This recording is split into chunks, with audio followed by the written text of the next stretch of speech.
I should like to tell you that I have seen some of the experiments shown in this film actually carried out at the All-Russian Physiological Congress. As you can imagine, technique is everything. Besides such work as you are about to see, Bryukhonenko shares the credit for the methods of human blood transfusion which were first developed in the Soviet Union and are now practiced in this country, which have saved so many lives during the war. What enabled Soviet scientists to solve this problem? Long ago, science established the fact that animal organs and tissues isolated from the whole organism can be maintained in a living state. But in order to achieve this, special artificial conditions must be created.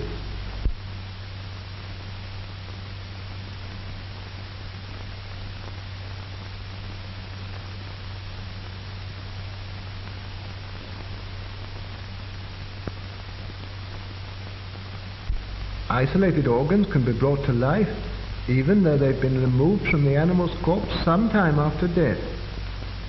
Here's a dog's heart.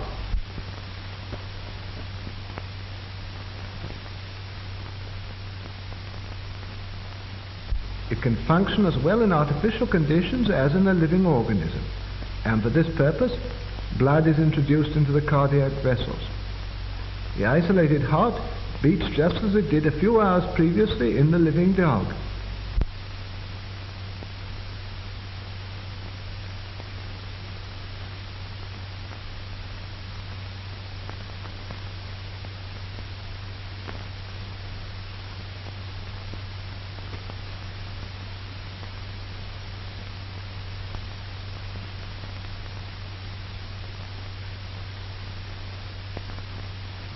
The following experiment is conducted on lungs taken from an animal.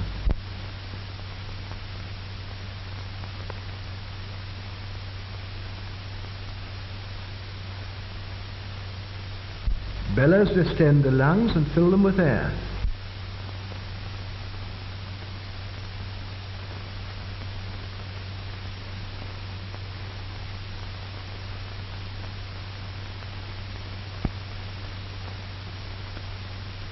The venous blood is forced into the lungs by the action of the pump. The dark venous blood passes through this tube.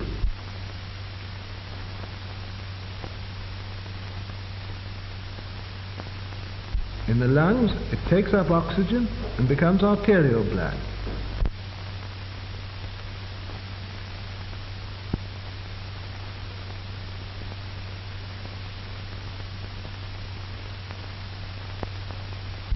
The isolated lungs breathe, producing the same chemical changes as in the living animal.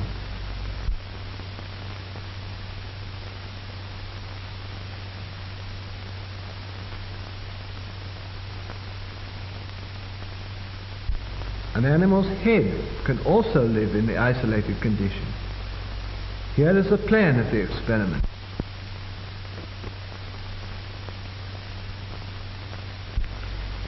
The arterial pump takes arterial blood from the reservoir to the head, while the venous pump drains off the venous blood. The blood is arterialized in the reservoir, where there is a steady flow of oxygen.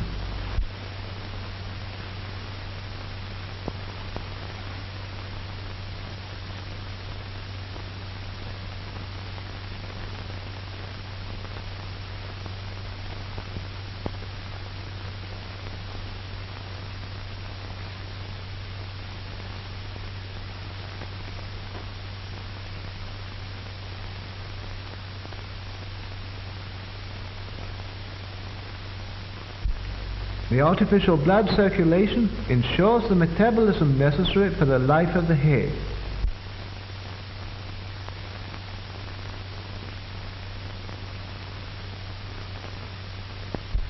The isolated head lives on for hours and reacts to external stimuli.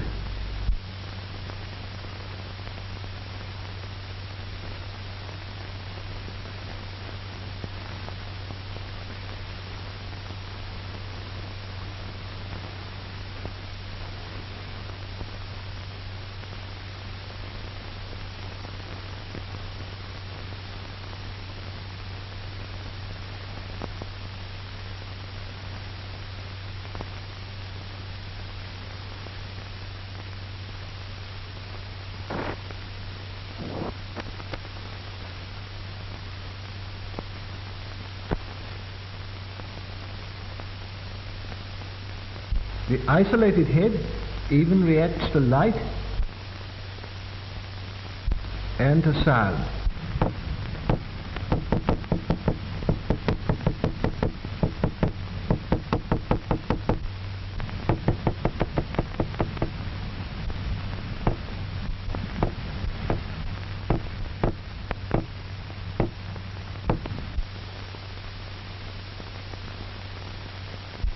The revival of individual organs enabled scientists to proceed to experiment on reviving the whole organism.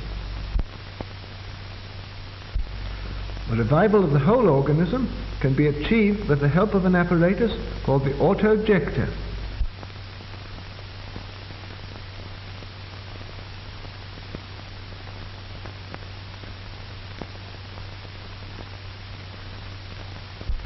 The autojector carries out the functions of the heart and lungs.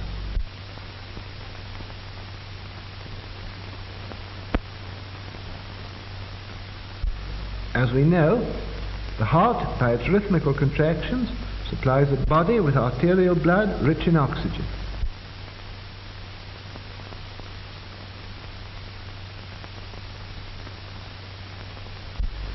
After losing its oxygen, the blood returns to the heart through the veins. From them, it flows into the lungs, whence with a fresh supply of oxygen it returns to the heart, and thence flows into the arteries of the organism.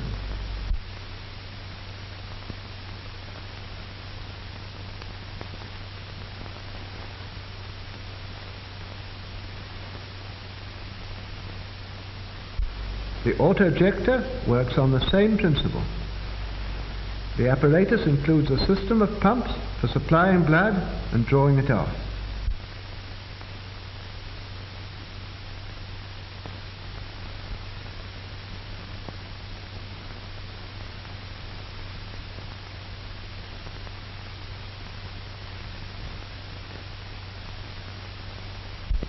The arterial pump supplies the organism with arterial blood. When the blood has given up its oxygen, the venous pump draws it back into the reservoir. Here, just as in the lungs, it's enriched with oxygen and returns into the organism. The blood passing into the arteries of the body ensures the necessary metabolism. In this way, the autojector can perform the work of both the heart and lungs.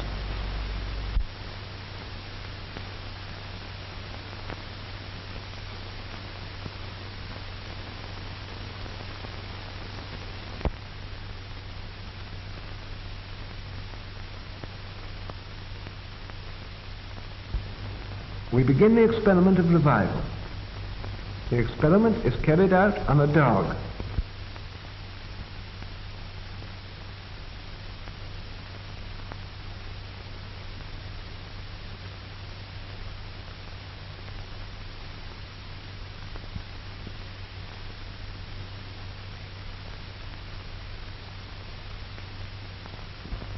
A substance which prevents clotting is introduced into the animal's blood. The dog is under an anesthetic. It doesn't feel pain. No interruption of the animal's normal functions has yet occurred.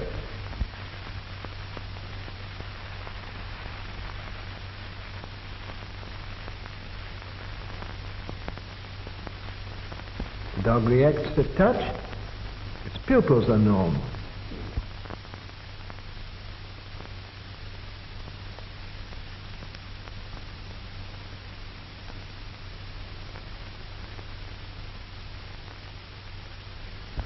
A special apparatus, the kymograph, registers the breathing and the function of the dog's heart. The pulse and breathing are normal.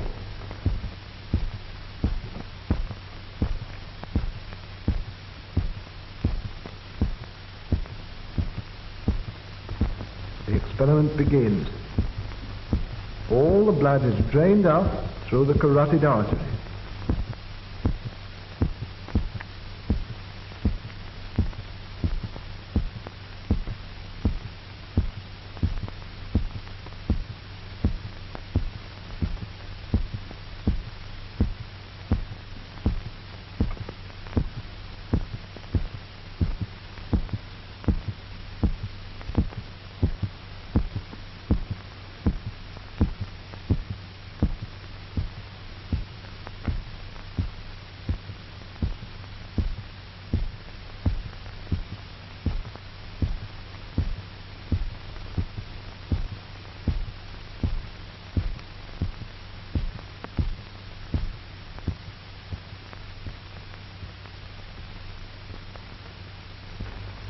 heart has stopped.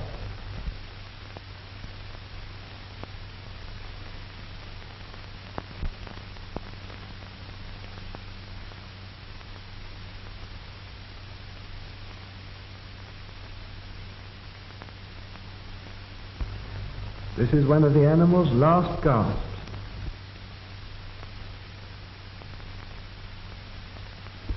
This is the final breath.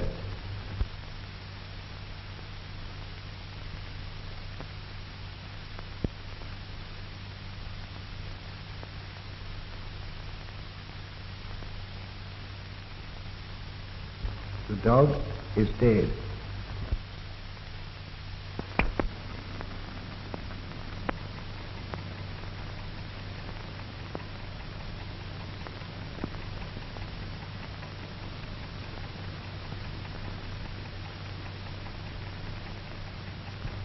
Without operative interference, death would be final, as the disintegration of the body cells would gradually set in. The autojector is being attached before starting the revival. The arterial pump is connected with the artery.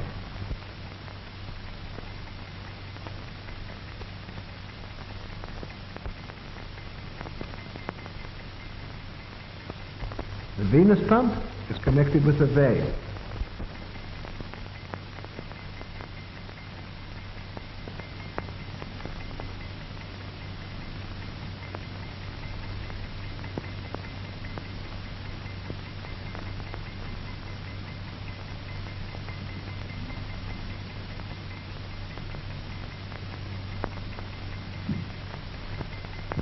Ten minutes have elapsed since the animal died.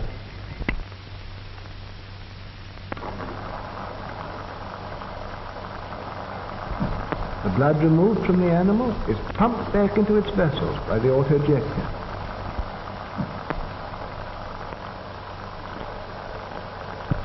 The autojector ensures a normal blood circulation in the organism, replacing the action of the dead heart and lungs.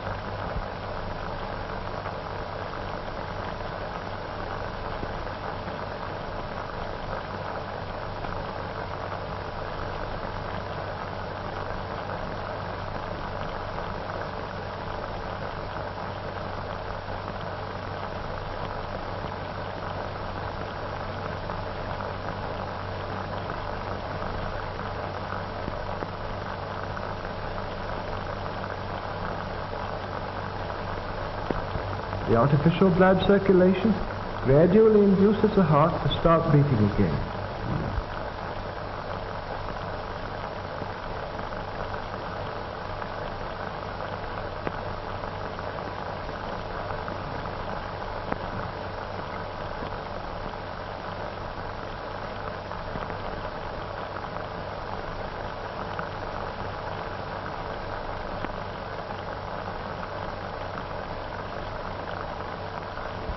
The heart's action begins to be normal.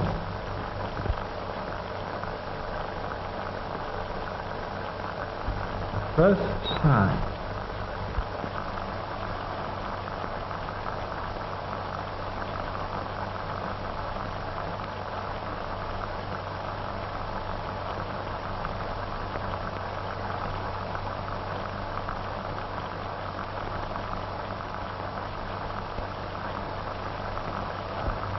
The respiration is gradually restored.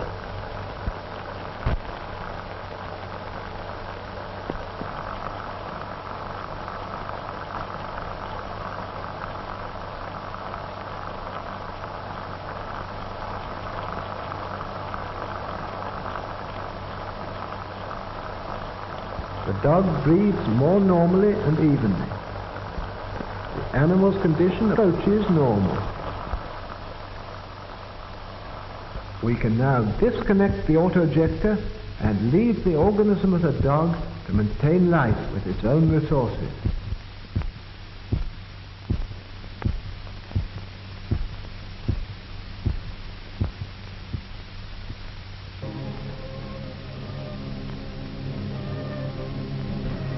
The dog soon shakes off the effects of the anesthetic. The dog is still weak, and can't move.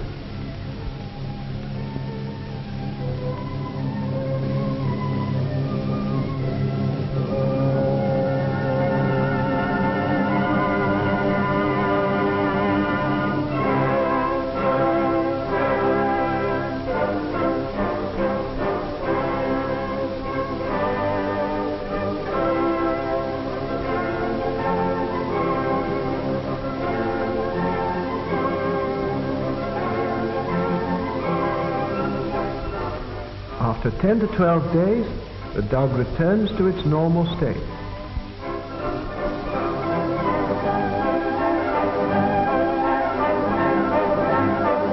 After the experiment, dogs live for years, they grow, they put on weight, and have families.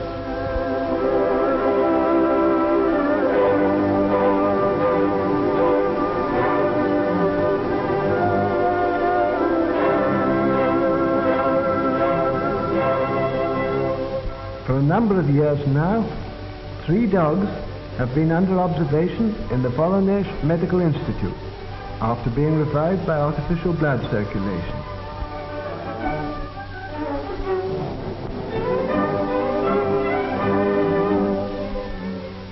This dog, Bunny, was revived in 1939 after having been dead for 8 minutes. Black Ears is the offspring of revived parents. She herself was revived in 1939 after 11.5 minutes of death. Naida was revived in 1938 after 15 minutes of death.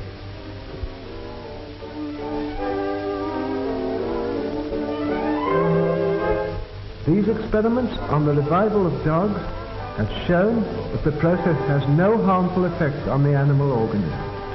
The question of the revival of animals is one of the most interesting problems in physiology today.